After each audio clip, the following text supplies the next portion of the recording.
എല്ലാവർക്കും നമസ്കാരം. ഞാൻ സരിത മഹേശ്വരൻ. ഇന്ന് ശ്രീമദ് വാൽമീകി രാമായണത്തിലെ ബാലകാണ്ഡത്തിലെ 3-ാമത്തെ സർഗത്തിലെ 11 മുതൽ 20 വരെയുള്ള ശ്ലോകങ്ങളാണ് നമ്മൾ പഠിക്കാൻ പോണത്. ഇതിൽ പ്രത്യേകിച്ച് വിഷയങ്ങളൊന്നും എടുത്തൊന്നും പറയണില്ല. മുമ്പേ പറഞ്ഞ കാര്യങ്ങൾ തന്നെ, അതായത് നാരദൻ എങ്ങനെയാണോ വാൽമീകി മഹർഷിക്ക് പറഞ്ഞു കൊടുത്തത്, ആ കഥകളൊക്കെ ചുരുക്കി വേറെ ചില രീതിയിൽ നമ്മുടെ മുമ്പിൽ അവതരിപ്പിക്കണമെന്നേ ഉള്ളൂ.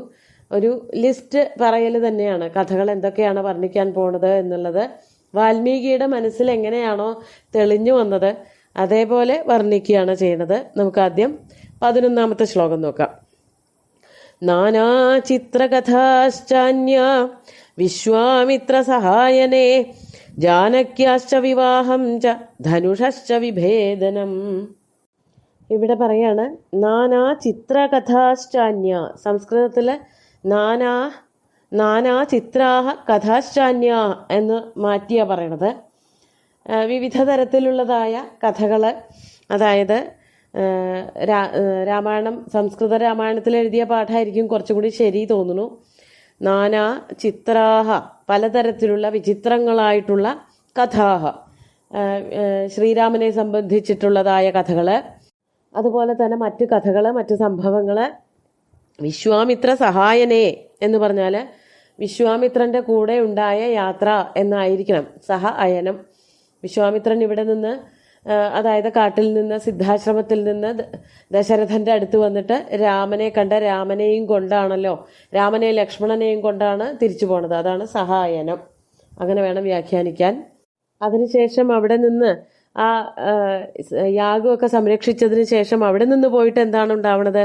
ജാനകിയാശ്ച വിവാഹം, ശ്രീരാമനും സീതയും തമ്മിലുണ്ടായ വിവാഹത്തെ പറ്റിയിട്ടും, അതിനുശേഷം ധനുഷശ്ച വിഭേദനം, അത് അവിടെ വെച്ച് സംഭവിച്ചതാണ്. അതിനുശേഷമാണ് വിവാഹം നടക്കുന്നത്. ധനുസിന്റെ, ശൈവചാപത്തിന്റെ ഒടിയല്, ശൈവചാപം ഒടിഞ്ഞത്, ശ്രീരാമനും സീതയുമായിട്ടുള്ള കല്യാണം, അതൊക്കെയാണ് ഇങ്ങനെ മനസ്സിൽ ഓരോന്നായിട്ട് തോന്നിയത്.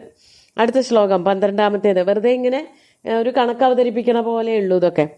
രാമ വിവാദം ച ഗുണാൻ ദാശരഥേസ്തഥാ തഥാഭിഷേകം രാമസ്യ കൈകേയ്യാ ദുഷ്ടഭാവതാം.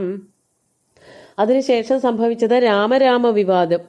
രാമന്റെയും രാമരാമന്മാരെന്നുള്ളത് കൊണ്ട് ഇവിടെ ശ്രീരാമനും ഭാർഗവരാമനും തമ്മിലുണ്ടായതായ, പരശുരാമനും തമ്മിലുണ്ടായ വാക്കേറ്റം, വാഗ്വാദം. അത് കഴിഞ്ഞിട്ട് ദാശരഥേഹേ ഗുണാൻ, അത് കഴിഞ്ഞ് ശ്രീരാമന്റെ ഗുണഗണങ്ങളെ പറ്റിയിട്ടുള്ള ചിത്രം മനസ്സിൽ വന്നു. അതായത് രണ്ടുപേരും തമ്മിൽ തല്ലുകൂടിയതിന് ശേഷം ജയിച്ച കഥയായിരിക്കണം ശ്രീരാമൻ ജയിച്ചത്. ശ്രീരാമന്റെ ഗുണഗണങ്ങൾ അതൊക്കെ ഓർത്തു. അതുപോലെ തഥാ അഭിഷേകം രാമസ്യ, രാമന്റെ അഭിഷേകത്തിനായിട്ടുള്ള ഒരുക്കങ്ങള്. അതിനുശേഷം കൈകേയ്യാ ദുഷ്ടഭാവതാം, കൈകേയി നടത്തിയതായ കളികള്, ശ്രീരാമനെ രാജാവാക്കി വാഴിക്കാതിരിക്കാൻ വേണ്ടിയിട്ട് കൈകേയി ചെയ്ത ദുഷ്ടഭാവങ്ങൾ, അതൊക്കെയാണ് പിന്നെ മനസ്സിൽ വന്നത്. അതൊക്കെയാണ് കഥയായിട്ട് വർണ്ണിക്കാൻ പോണത്. അതിനുശേഷം വിഘാതം ച അഭിഷേകസ്യ രാമസ്യ ച വിവാസനം രാജ്ഞശോകം വിലാപം ച പരലോകസ്യ ചാശ്രയം. ഇത് കഴിഞ്ഞിട്ട് സംഭവിച്ചതാണ് വിഘാതം ച അഭിഷേകസ്യ വിഘാതം. കൈകേയിയുടെ ദുഷ്ടഭാവത്തിനോട് അനുബന്ധിച്ചുണ്ടായി അഭിഷേകം വിഘ്നമാവല്. അതാണ് അഭിഷേകസ്യ വിഘാതം രാമസ്യ വിവാസനം. അതിനെ തുടർന്ന് എന്താണ് സംഭവിച്ചത്? രാമൻ കാട്ടിലേക്ക് പോവുകയും ചെയ്തു. വിവാസനം എന്ന് പറഞ്ഞാൽ അയോധ്യ രാജ്യത്തിൽ നിന്നും കാട്ടിലേക്ക് നാട് കടത്തിയതുപോലെയായി വിവാസനം. രാമൻ കാട്ടിലേക്ക് താമസം മാറ്റി അവിടെ വസിക്കാൻ തുടങ്ങി. രാജ്ഞശോകം, അല്ലെങ്കിൽ അങ്ങോട്ട് പോയി, അവിടെ വനവാസത്തിനായിട്ട് രാമൻ പോയി. രാജാവിന്റെ ദുഃഖം, ദശരഥന്റെ ദുഃഖം, രാജ്ഞശോകം വിലാപം ച, ഉറക്കെയുള്ള കരയല്. അതായത് പിന്നെ രാമനെ കൂടാതെ ജീവിക്കാൻ പറ്റില്ല എന്ന് ഒരു ബോധ്യം വന്നതോട് കൂടിയിട്ട് കരഞ്ഞ് മരിക്കുക ചെയ്യണത് ദശരഥൻ. അതാണ് രാജ്ഞശോകം വിലാപം ച പരലോകസ്യ ചാശ്രയം. വൈകാതെ തന്നെ ദശരഥൻ പരലോകത്തെ പ്രാപിക്കുകയും ചെയ്തു. അതാണ് പിന്നെ ഉണ്ടായ കഥകള്. അതിനുശേഷം 14-ാമത്തെ ശ്ലോകത്തില് പ്രകൃതീനാം വിഷാദം ച പ്രകൃതീനാം വിസർജനം നിഷാദാധിപ സംവാദം സൂതോപവർത്തനം തഥാ. ആ സമയത്ത് ദശരഥന്റെ മരണത്തോടു കൂടിയിട്ട് പ്രജകൾക്കുണ്ടായ സങ്കടം, പ്രകൃതി എന്നുള്ളത് കൊണ്ട് പ്രജകൾ എന്നും അർത്ഥമുണ്ട്. കൊട്ടാരത്തിലെ മറ്റ് എല്ലാ പ്രവൃത്തികളും ചെയ്യുന്നവര്, അതായത് രാമന് വേണ്ടി നിൽക്കുന്ന ഒരു വലിയ ഓഫീസ്, അതിനെയാണ് പ്രകൃതി എന്നും അതിനെയും പറയും പ്രകൃതി എന്ന്. രാജ്യത്തിന്റെ നടത്തിപ്പിന് വേണ്ടിയിട്ട് സഹായികളായിട്ട് ആരുണ്ടായിരുന്നു അവരൊക്കെ പ്രകൃതികൾ എന്ന് വിളിക്കാം. പ്രജകളെയും പ്രകൃതി എന്ന് വിളിക്കാറുണ്ട്. അതാണ് പ്രകൃതീനാം വിഷാദം. പ്രജകളുടെയും ആ കൊട്ടാരത്തിലുണ്ടായിരുന്ന സകല ജനങ്ങളുടെയും സഹായത്തിനായിട്ട് മന്ത്രിപുങ്കവന്മാരടക്കമുണ്ടായിരുന്ന എല്ലാവരുടെയും ദുഃഖം ദശരഥന്റെ മരണത്തിലും ശ്രീരാമന്റെ വനവാസത്തിലും. അതോടൊപ്പം ശ്രീരാമൻ ചെയ്ത പ്രവൃത്തിയാണ് പ്രകൃതീനാം വിസർജനം. ജനങ്ങളെ എല്ലാവരെയും ഉപേക്ഷിച്ചുകൊണ്ട് ഗംഗയുടെ അവിടെ എത്തിയപ്പോൾ എല്ലാവരെയും ഉപേക്ഷിച്ച് ഗംഗ കടന്ന് ശ്രീരാമൻ അങ്ങോട്ട് പോവുകയുണ്ടായത്. അപ്പോൾ അതിൻ്റെ കൂട്ടത്തിൽ ഏറ്റവും പ്രിയപ്പെട്ട മന്ത്രി പുങ്കവനായിരുന്ന, മന്ത്രി ശ്രേഷ്ഠനായിരുന്ന സുമന്ത്രരെയും അവിടെ ഉപേക്ഷിച്ചിട്ടാണ് പോണത്. അതാണ് പ്രകൃതീനാം വിസർജനം. നിഷാദാധിപ സംവാദം. നിഷാദാധിപൻ എന്ന് പറഞ്ഞാൽ നിഷാദന്മാര് കാട്ടാളന്മാരാണ്. അവരുടെ രാജാവ്, അതായത് ശൃംഗിവേരം എന്ന് പറഞ്ഞ ആ വനരാജ്യത്തിലെ രാജാവായിരുന്നു ഗുഹൻ. ആ ഗുഹനാണ് ഗംഗ കടത്തിയിട്ട് ശ്രീരാമനെയും ലക്ഷ്മണനെയും സീതയെയും ദണ്ഡകവനത്തിലേക്കൊക്കെ കൊണ്ടുപോയത്. അതാണ് സൂചിപ്പിക്കുന്നത് നിഷാദാധിപ സംവാദം. നിഷാദാധിപനുമായിട്ടുണ്ടായ സംവാദം, തമ്മിലുള്ളതായ കൂടിക്കാഴ്ച. സൂതോപവർത്തനം തഥാ. സൂതനെ തിരിച്ചയക്കല്, ഉപവർത്തനം ചെയ്യുക എന്ന് പറഞ്ഞാൽ ഇവര് ഗംഗാനദി വരെ രഥത്തിലാണ് വന്നത്. ആ രഥം അത് സുമന്ത്രരായിരുന്നു ഓടിച്ചിരുന്നതെന്ന് പറയപ്പെടുന്നു. ഇനി അതല്ല, ഇനി ഒരു സാരഥിയോട് കൂടിയിട്ടാണ് വന്നതെങ്കിൽ അവരോട് കൂടിയിട്ട് തിരിച്ചയച്ചു. അതാണ് സൂതോപവർത്തനം തഥാ. അതാണ് 14ാമത്തെ ശ്ലോകത്തിൽ പറയണത്. അത് കഴിഞ്ഞ് ശ്രീരാമനൊക്കെ എന്താ ചെയ്തതെന്ന് 15ാമത്തെ ശ്ലോകത്തിൽ പറയാണ്. ഗംഗായാശ്ചാപി സന്താരം ഭരദ്വാജസ്യ ദർശനം ഭരദ്വാജാഭ്യനുജ്ഞാനാത് ചിത്രകൂടസ്യ ദർശനം. ഗംഗായാശ്ചാപി സന്താരം, അതായത് ഗംഗാനദി കടന്ന് അപ്പുറത്തേക്ക് കടക്കല്, ഗംഗാസന്തരണം. അവിടെ വന്നിട്ട് അവിടെ ചെന്നിട്ട് ഭരദ്വാജസ്യ ദർശനം. ഭരദ്വാജൻ എന്ന പേരുള്ള മുനിയെ കാണുക. അവിടെ കുറേ മുനിമാരെ കാണുന്നുണ്ട്. അതിൽ ഏറ്റവും ആദ്യം കാണുന്നതാണ് ഭരദ്വാജൻ. അതിനുശേഷം ഭരദ്വാജ അഭ്യനുജ്ഞാനാത്. ഭരദ്വാജന്റെ നിർദ്ദേശമനുസരിച്ച് ഇനി പോവേണ്ട സ്ഥലം എവിടെയാണ് താമസിക്കേണ്ടത് എന്നൊക്കെ ഭരദ്വാജനാണ് പറഞ്ഞു കൊടുക്കുന്നത്. അതാണ് ഭരദ്വാജ അഭ്യനുജ്ഞാനാത് ചിത്രകൂടസ്യ ദർശനം. ചിത്രകൂടം എന്നു പേരുള്ള കാട്ടിലേക്കുള്ള പ്രവേശനം, അവിടേക്കുള്ള പോക്ക്, ചിത്രകൂട വനത്തിന്റെ കാണല്, ചിത്രകൂട പർവ്വതമാണ് അവിടേക്ക് പോയി എന്നുള്ളതാണ് പറയണത്. ഇനി 16ാമത്തെ ശ്ലോകത്തില് അവിടെ താമസിക്കാനുള്ള പുറപ്പാടൊക്കെയാണ്, ഭരതന്റെ വരവൊക്കെയാണ് പറയണത്. വാസ്തുകർമ്മ നിവേശം ച ഭരതാഗമനം തഥാ പ്രസാദനം ച രാമസ്യ പിതുശ്ച സലിലക്രിയാം. വാസ്തുകർമ്മ നിവേശം. വാസ്തുകർമ്മം എന്ന് പറഞ്ഞാൽ അവിടെയാണ് ശ്രീരാമനും സീതയും ലക്ഷ്മണനും കൂടി താമസിക്കാനുള്ള ഒരു പർണശാല പണിയുന്നത്. അത് ലക്ഷ്മണനാണ് അതിൻ്റെ പ്രവർത്തനം, അതായത് ആ പർണശാല വേണ്ടതുപോലെയൊക്കെ നിർമ്മിച്ചെടുത്തത് ലക്ഷ്മണന്റെ ആഭിമുഖ്യത്തിലാണെന്ന് പറയപ്പെടുന്നു. അതിൻ്റെ നിർമ്മാണം, അവിടേക്കുള്ള ഭരതന്റെ വരവ്, ഭരതാഗമനം തഥാ. ഭരതൻ വന്നത് ശ്രീരാമനെ തിരിച്ചു വിളിച്ചു കൊണ്ടുപോകാൻ വേണ്ടിയിട്ടാണ്. അങ്ങനെ ഭരതൻ വന്നു, പക്ഷെ അതൊന്നും നടന്നില്ല. പ്രസാദനം ച രാമസ്യ. രാമനെ പ്രസാദിപ്പിച്ചിട്ട്, രാമനോട് അഭ്യർത്ഥന നടത്തിയിട്ട് തിരിച്ച് കൊട്ടാരത്തിലേക്ക് വരാനുള്ള ഒരു ആവശ്യം അത് ഉന്നയിക്കുകയായിരുന്നു. അതിനാണ് ഭരതൻ വന്നത്. പക്ഷെ അതൊന്നും നടന്നില്ല. അതാണ് പ്രസാദനം ച രാമസ്യ. രാമനെ പ്രസാദിപ്പിക്കാൻ നോക്കി, പക്ഷെ ഒന്നും നടന്നില്ല. തിരിച്ച് പിതുശ്ച സലിലക്രിയാം, തിരിച്ചയച്ചു, ഭരതനെ തിരിച്ചയച്ചു. ഒപ്പം തന്നെ അച്ഛൻ മരിച്ചു എന്നറിഞ്ഞിട്ട് പിതാവിന് വേണ്ടിയിട്ട്, ദശരഥന് വേണ്ടിയിട്ട് ഉദകക്രിയ, മൂത്ത മകനായിട്ടുള്ള ശ്രീരാമനാണ് ചെയ്യേണ്ടിയിരുന്നത്. അത് കാട്ടിൽ വെച്ചിട്ടായാലും പൂർത്തീകരിക്കുകയാണ് ശ്രീരാമൻ ചെയ്യണത്. പിതുശ്ച സലിലക്രിയാം, അച്ഛന് വേണ്ടിയിട്ടുള്ള സലിലക്രിയയും ഉദകക്രിയയും ചെയ്തു. അതൊക്കെയാണ് പിന്നെ വർണ്ണിക്കുന്നത്. ഇനി അടുത്ത ശ്ലോകം നോക്കാം. പാതുകാഗ്രാഭിഷേകം ച നന്ദിഗ്രാമനിവാസനം ദണ്ഡകാരണ്യഗമനം വിരാധസ്യ വധം തഥാ. അതിനുശേഷം ഭരതനെ പറഞ്ഞയക്കണ കഥ. ഇതിങ്ങനെ ഒരു ചെറിയ ചില ക്രമത്തിന്റെ വ്യത്യാസങ്ങളൊക്കെ ഉണ്ട്, എന്നാലും ഇതൊക്കെയാണ് പറയാൻ പോണത് എന്നുള്ളൊരു സൂചനയാണ്. അതായത് ഭരതൻ വന്നു, രാമനെ പ്രസാദിപ്പിച്ചു, അതിനുശേഷം പാതുകങ്ങൾ കൊടുക്കുകയാണ് ചെയ്യുന്നത്. അത് പിന്നത്തെ ശ്ലോകത്തിലാണ് പറയണത്. ഇത് തൊട്ട് മുമ്പേയുള്ള 16ാമത്തെ ശ്ലോകത്തിൽ പറയേണ്ടതാണ്, പക്ഷെ അത് ഇവിടെയാണ് പറയണതെന്ന് മാത്രം. ഈ പാതുകങ്ങൾ കൊണ്ടുപോയിക്കോളൂ, രാമന് വരാൻ സാധിക്കില്ല, ശ്രീരാമൻ ഭരതന്റെ കൂടെ അയോധ്യയിലേക്ക് വരുന്നില്ല, പക്ഷേ പാതുകങ്ങൾ, ശ്രീരാമൻ്റെതായിട്ടുള്ള പാതുകങ്ങൾ കൊണ്ടുപോവാം എന്ന് ഭരതൻ തീർച്ചപ്പെടുത്തിയിട്ട്, ഇതാണ് ജ്യേഷ്ഠൻ, അതായത് അച്ഛൻ്റെ മരണശേഷം ജ്യേഷ്ഠൻ തന്നെയാണ് രാജ്യം ഭരിക്കുന്നത് എന്നുള്ള തോന്നൽ ഉണ്ടാവാൻ വേണ്ടിയിട്ട് തൻ്റെ ജ്യേഷ്ഠൻ്റെ ശ്രീരാമൻ്റെ പാതുകങ്ങളും കൂടി എടുത്തുകൊണ്ട് പോവുകയാണ് ചെയ്യണത്. പാതുകാഗ്രാഭിഷേകം, പാതുകത്തോട് കൂടിയിട്ട് ഭരതനെ രാജാവാക്കി വാഴിക്കുകയാണ്. ഭരതൻ പോകുന്നത് എങ്ങടാണ്? അയോധ്യയിലേക്ക്. അച്ഛനും ഏട്ടനുമൊക്കെ ഭരിക്കേണ്ട, അല്ലെങ്കിൽ അച്ഛൻ ഭരിച്ചിരുന്ന അവിടേക്കല്ല പോണത്, അതിന് തൊട്ടുപുറത്തുള്ളതായ നന്ദിഗ്രാമം എന്ന് പറഞ്ഞ സ്ഥലത്ത്, അവിടെയാണ് താമസിക്കുന്നത്. നന്ദിഗ്രാമ നിവാസനം, നന്ദിഗ്രാമത്തിലേക്കുള്ള പോക്ക്. അത് കഴിഞ്ഞിട്ട് ദണ്ഡകാരണ്യഗമനം വിരാധസ്യ വധം തഥാ, ദണ്ഡകാരണ്യത്തിലേക്കുള്ള പോക്ക്, അവിടെ വച്ചിട്ട് വിരാധൻ എന്നു പേരുള്ള അസുരനെ വധിക്കുന്ന കഥ, അതൊക്കെ ഇവിടെ പറയുന്നുണ്ട്. അപ്പോൾ ചിത്രകൂടത്തിൽ പോയി എന്നുള്ളത്, ശരിക്കും ചിത്രകൂട ദർശനം ദണ്ഡകാരണ്യത്തിന് ശേഷമാണ്. ഇവർ ആദ്യം ചെല്ലണത് ദണ്ഡകത്തിലാണ്, അതിനുശേഷമാണ് ചിത്രകൂടത്തിലേക്ക് എത്തുന്നത്. അവിടെ നിന്നാണ് പഞ്ചവടിയിലേക്ക് എത്തുന്നത്. ആ പഞ്ചവടിയിൽ വെച്ചിട്ടാണ് ശൂർപ്പണഖയുടെ വരവും സീതയെ രാവണൻ വന്ന് അപഹരിക്കുന്നതൊക്കെ. അപ്പം ചെറിയ ചില വ്യത്യാസങ്ങൾ ഒരു ശ്ലോക രൂപത്തിൽ കാവ്യം എഴുതുമ്പോൾ കുറച്ച് അങ്ങോട്ടും ഇങ്ങോട്ടും മാറിപ്പോണതൊക്കെ ആവാം.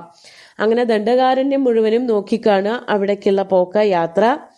അവിടെ വച്ചിട്ടൊരു ഭീകരനായിട്ടുള്ള ഒരു രാക്ഷസനെ, ഭയങ്കരനായിട്ട് ജനങ്ങളെയൊക്കെ പേടിപ്പിച്ച് നടക്കുന്നവനായിട്ടുള്ള ഒരു രാക്ഷസനെ വധിക്കുന്ന കഥ, അതാണ് വിരാധസ്യ വധം തഥ, വിരാധനെ വധിക്കുന്ന കഥയും അവിടെ പറയുന്നുണ്ട്. അതിനുശേഷം 18ാമത്തെ ശ്ലോകം നോക്കാം. ദർശനം ശരഭംഗസ്യ സുതീക്ഷ്ണേന സമാഗമം അനസൂയാ സമാഖ്യാം ച അംഗരാഗസ്യ ചാർപ്പണം. അങ്ങനെ ആ ദണ്ഡകത്തിൽ വെച്ച് തന്നെ കുറെ മഹർഷിമാരെ കാണുന്നുണ്ടെന്ന് പറഞ്ഞുല്ലോ. ആദ്യം കണ്ടത് ഭരദ്വാജനെ ആണെങ്കിലും കുറെ മുനിമാരെ, അവിടെ വാൽമീകിയും കാണുന്നുണ്ട്, ആ അഗസ്ത്യൻ തുടങ്ങിയിട്ടുള്ള മുനിമാരെയൊക്കെ കാണുന്നുണ്ട്. അപ്പൊ അവരുടെ ഒരു ആരെയൊക്കെ കണ്ടു എന്ന് കുറച്ചു പേരുടെ പേര് മാത്രം എടുത്ത് പറയാണ്. ശരഭംഗസ്യ ദർശനം, ശരഭംഗൻ എന്നു പേരുള്ള മുനിയെ പോയി കണ്ടു. സുതീക്ഷ്ണേന സമാഗമം, സുതീക്ഷ്ണൻ എന്നു പേരുള്ള മുനിയെ പോയി കണ്ടു, ആ മുനിയുമായിട്ടുള്ള സമാഗമം ഉണ്ടായി. അതോടൊപ്പം അത്രി എന്ന് പറഞ്ഞ മുനിയെ കണ്ടു. ആ മുനിയുടെ പത്നിയാണ് അനസൂയ. അവിടെ അത്രിയെ പറ്റി പറയണില്ല, അനസൂയയെ പറ്റി എടുത്ത് പറയണതിനൊരു കാരണമുണ്ട്. അനസൂയ സമാഖ്യാം ച, അനസൂയ എന്നു പേരുള്ള മഹർഷിയുടെ പത്നിയെ, അതായത് അത്രി മഹർഷിയുടെ പത്നിയെ കണ്ടു. അവരെന്താ ചെയ്തത്? അംഗരാഗസ്യ ചാർപ്പണം. ആ ഋഷിപത്നി സീതയ്ക്ക് അംഗരാഗങ്ങൾ, ശരീരത്തിൽ പുരട്ടാനുള്ളതായ ഏറ്റവും സുഗന്ധപൂരിതമായിട്ടുള്ള ലേപനങ്ങൾ നൽകി എന്നാണ് പറയണത്. അപ്പോൾ അതിൻ്റെയൊക്കെ ഒരു ഉണ്ടാക്കുന്ന രീതിയോ അല്ലെങ്കിൽ അതൊക്കെ കയ്യിൽ ഉണ്ടായിരിക്കണം അനസൂയയ്ക്ക്. അങ്ങനെ കൂടുതൽ കഥകളൊന്നും അനസൂയയെ പറ്റി പറഞ്ഞു കേട്ടിട്ടില്ലെങ്കിലും ഈ കഥ വളരെ പ്രസിദ്ധമാണ്. അനസൂയാദേവിയാണ് സീതാദേവിക്ക് ഈ അംഗരാഗങ്ങൾ, നല്ല സുഗന്ധപൂരിതമായിട്ടുള്ള ശരീരത്തിൽ പുരട്ടാനും ആരോഗ്യവും സൗന്ദര്യവും ഒക്കെ നിലനിർത്താൻ പാകത്തിലുള്ളതായ ആരോഗ്യദായകമായിട്ടുള്ള അംഗരാഗങ്ങൾ കൊടുത്തത് എന്ന് അതിൽ കഥകളിൽ എവിടെ വർണ്ണിക്കുമ്പോഴും അത് പറയാറുണ്ട്. രാമായണത്തിന്റെ കഥ പറയുമ്പോഴൊക്കെ അനസൂയയെ പറ്റി പറയണത് ഇതിനു വേണ്ടിയിട്ടാണ്. അങ്ങനെ അംഗരാഗസ്യ ചാർപ്പണം. അതിനുശേഷം 19ാമത്തെ ശ്ലോകത്തിൽ പറയാണ്, ദർശനം ചാപ്യഗസ്ത്യസ്യ ധനുഷോ ഗ്രഹണം തഥാ ശൂർപ്പണഖ്യാശ്ച സംവാദം വിരൂപകരണം തഥാ. അതിനുശേഷം അഗസ്ത്യനെ കണ്ടു. ആ അഗസ്ത്യന്റെ അടുത്തുനിന്ന്, അതാണ് അഗസ്ത്യസ്യ ദർശനം, അഗസ്ത്യനെ കാണാൻ പോയി. ഒപ്പം തന്നെ ധനുഷ ഗ്രഹണം, അവിടെ നിന്ന് അഗസ്ത്യൻ കൊടുത്തതായിട്ടുള്ളൊരു വില്ല് സ്വീകരിച്ചു എന്ന് പറയുന്നുണ്ട്. അതിനെ പറ്റിയിട്ട് കൂടുതലായിട്ട് എവിടെയും വർണ്ണിച്ച് കാണുന്നില്ല. ഇങ്ങനെ അഗസ്ത്യൻ കൊടുത്തൊരു വില്ലും അമ്പും ഒക്കെ സ്വീകരിച്ചതായിട്ട്, അഗസ്ത്യനും ലോപാമുദ്രയും കൂടിയിട്ട് താമസിക്കുന്ന ആശ്രമത്തിൽ അത്രയും അനസൂയയും താമസിക്കുന്നുണ്ട്. അതിൻ്റെ അടുത്ത് തന്നെയാണ് അഗസ്ത്യന്റെ ആശ്രമവും. അവിടെ പോയിട്ട് പത്നി സമേതനായിട്ടുള്ള അഗസ്ത്യമുനിയെ കണ്ടു എന്നും അഗസ്ത്യന്റെ കയ്യിൽ നിന്ന് അമ്പും വില്ലും ലഭിച്ചു, അനുഗ്രഹത്തോടു കൂടിയിട്ട് ലഭിച്ചു എന്നും പറയുന്നുണ്ട്. അതാണ് ധനുഷോ ഗ്രഹണം തഥാ. അതിനുശേഷം ശൂർപ്പണഖ്യാശ്ച സംവാദം, അവിടെ വെച്ചിട്ടാണ് ചിത്രകൂടത്തിന് സമീപത്തുള്ളതായ പഞ്ചവടിയിൽ വെച്ചിട്ടാണ് ശൂർപ്പണഖ സമാഗമം. ഇവിടെ ശൂർപ്പണഖി എന്നാണ് പറയണത്. മേൽപ്പത്തൂര് അങ്ങനെ തന്നെയാ പറയണത്. പ്രാപ്തായ ശൂർപ്പണഖ്യാഃ മദനജലധൃതേരർത്ഥനൈർ നിസ്സഹാത്മാ എന്ന് മേൽപ്പത്തൂര് വളരെ ഭംഗിയായിട്ട് പറഞ്ഞത് രാമായണത്തിലും കൂടി നോക്കിയിട്ടാവണം ഇവിടെ അത് കാണാനുണ്ട്. അതാണ് ശൂർപ്പണഖ്യാശ്ച സംവാദം, ശൂർപ്പണഖയുമായിട്ടുള്ള സംവാദം. അവർ തമ്മിലുണ്ടായ ഒരു വാഗ്വാദമോ ഒരു സംവാദം എന്നുള്ളതിനൊരു സമാഗമെന്നും തമ്മിലുണ്ടായ ഒരു സംസാരം എന്നൊക്കെ ഉദ്ദേശിക്കുന്നുള്ളൂ. അതാണ് സംവാദം. അതോടൊപ്പം തന്നെ വിരൂപകരണം തഥാ, ആ ശൂർപ്പണഖയുടെ ആക്രമണവും ശൂർപ്പണഖയെ വിരൂപയാക്കലും അവിടെ നടത്തി. അതാണ് വിരൂപകരണം തഥാ, ശൂർപ്പണഖയെ വിരൂപയാക്കുകയും ചെയ്ത കഥ പിന്നീട് വരുന്നു. ഇനി അതിന് പകരമായിട്ട് ശൂർപ്പണഖ എന്താണ് ചെയ്തത് എന്നുള്ളത് 20ാമത്തെ ശ്ലോകത്തിൽ പറയുന്നുണ്ട്. വധം ഖരത്രിശിരസോരുത്ഥാനം രാവണസ്യ ച മാരീചസ്യ വധം ചൈവ വൈദേഹ്യാഹരണം തഥാ. ഇവിടെ ആ ഒരു ഭാഗം ഖരത്രിശിരസുകളുടെ വധം, അതുപോലെ തന്നെ രാവണസ്യ ഉത്ഥാനം, രാവണനും ദേഷ്യപ്പെട്ടുകൊണ്ട് രാമനെ അല്ലെങ്കിൽ സീതയെ അവിടുന്ന് അപഹരിക്കാൻ വേണ്ടിയിട്ട് രാമനോടുള്ള യുദ്ധം പ്രഖ്യാപിച്ചു കൊണ്ടുവരുന്ന ഭാഗം. ഇതൊക്കെ അതിനൊരു ചെറിയ കാരണം വന്നത്, ഇതൊക്കെ രാവണന്റെ ഉള്ളിലേക്ക് എത്തിയത് ശൂർപ്പണഖ വഴിയാണ്. കഥയ്ക്ക് അങ്ങനെ തന്നെയാണ് രാമൻ വന്നത് രാവണനുമായിട്ടുള്ള യുദ്ധം നടത്താനും രാവണനെ വധിക്കാൻ വേണ്ടിയിട്ടാണ് എന്നുള്ളത് എല്ലാവർക്കും അറിയാവുന്നതാണ്. അത് ദേവന്മാരൊക്കെ അർത്ഥിച്ചിട്ടാണ് രാമനായിട്ട് അവതരിച്ചത്. പക്ഷെ അതിനൊരു കാരണം വേണമല്ലോ. അതിന് രാവണൻ വന്ന് സീതയെ അപഹരിച്ചു കൊണ്ടുപോയി. അതാണ് ഉത്ഥാനം രാവണസ്യ ച. അങ്ങനെ രാവണൻ വരുന്നു. മാരീചസ്യ വധം ചെയ്വ, അവിടെ വെച്ചിട്ട് രാവണൻ ഒറ്റയ്ക്കല്ല വരണത്, മാരീചനെയും കൂട്ടിയിട്ടാണ് വരണത്. മാരീചൻ സ്വർണമാനായിട്ട് വന്നു. മാരീചനെ ശ്രീരാമൻ വധിച്ചു. വൈദേഹ്യ ഹരണം തഥാ. അതിനുശേഷം അതോടൊപ്പം ശ്രീരാമൻ മാരീചനെ വധിക്കാൻ പോയപ്പോൾ വൈദേഹിക്ക് എന്താണ് സംഭവിച്ചത്? വൈദേഹിയെ ആ സമയം കൊണ്ട്, ഇവിടെ ആരുമില്ലാത്ത ആശ്രമത്തിൽ പർണശാലയിൽ ആരുമില്ലാത്ത സമയം നോക്കിയിട്ട് രാവണൻ വന്നിട്ട് വൈദേഹിയെ കട്ടുകൊണ്ട് പോവുകയും ചെയ്തു എന്ന് പറഞ്ഞിട്ട് കഥകൾ ഇങ്ങനെ പറഞ്ഞുകൊണ്ട് പോവാണ്. നമുക്ക് ഇന്ന് പഠിച്ച ശ്ലോകങ്ങൾ ഒന്നുകൂടി ചൊല്ലി നോക്കാം.